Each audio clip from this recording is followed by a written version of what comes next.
वसल्लम ने इरशाद फरमाया, एक सहाबी रज़ी अल्लाह ताला अन्हो वज़ू कर रहे थे। हुज़ूर सल्लल्लाहु अलैहि वसल्लम वहाँ से गुजरे तो उनको देखकर फरमाया, ये क्या इसराफ है? उन्होंने पूछा, क्या वज़ू में भी इसराफ होता है?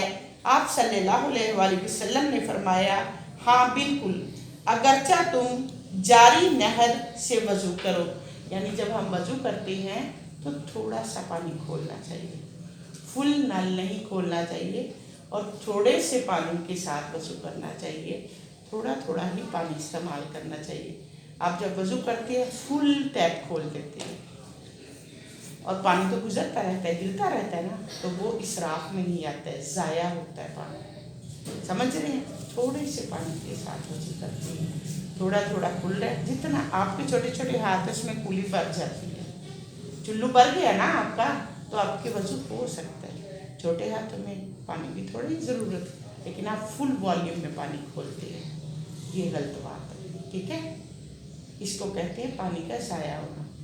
तो ये बहुत बड़ी नेमत है जिसे हम ऐसे ज़ाया कर देते हैं। नहाते हुए भी ऐसे करते हैं, पानी ज़ाया करती है मसीह। तो आप ख्याल क्या करो, पानी को ज़ाया नहीं करना चाहिए। अल्लाह ताला की बहुत बड़ी नेमत है। समझ रहे हैं ना सारे?